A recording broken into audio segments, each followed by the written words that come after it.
Back to the show, gang. Perfect time for me to start up another video. Finally got me some witnesses.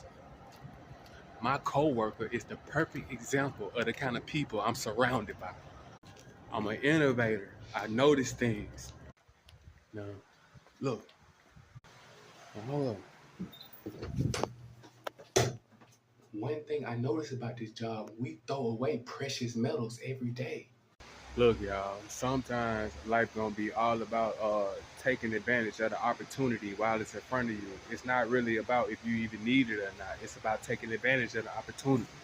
My coworker is the perfect example of the kind of people I've been surrounded with all my life. I had my light bulb moment yesterday as I was working in here. I've been working here 1 month, and I noticed that every day we throwing away copper, metal, brass, and tin. They paying very good prices for them metals right now. When I had the idea, I told my coworker about it. The plan was to just start throwing back the scrap metal that we accumulate every day, and at the end of the week, we're gonna take it to the scrap yard. I'm telling him about the plan, and he looking at me like I'm stupid.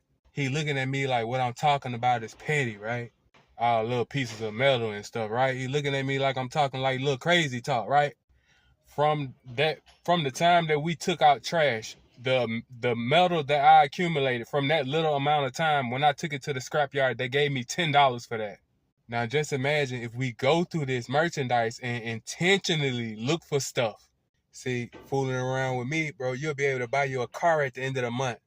So today, when I got to work, I said, man, I was telling you how to get that money yesterday and you wasn't listening to me. But when I took it up there, they gave me $10. He looks and is like, man, that $10 ain't nothing to me. I don't care about that. Okay, so now I know he's the kind of guy that's satisfied with his bank account, and he's the kind of guy that doesn't listen to good advice. That $10 was money that was going to be thrown in the trash that nobody was going to be making. This a money train. I bet you some Mexicans will work together and get that money. I bet you some white boys and any other nationality will work together and get that money. I swear, one of the hardest things to do is get a damn black person to stick to a damn plan. I can't do shit with my brother, and I mean that. My real brother and my just regular black brother. They lost in the mind, don't want to take no advice, man. Oh, God. Motherfuckers be sitting up here acting like they don't want to listen to what I'm telling them. Like, I know he right, but I ain't gonna listen to that. Oh, God, that's how they be. I used to talk to him and little stuff. Now I ain't saying nothing else to him. Now he done. He done. I'm done with him. He don't want nothing.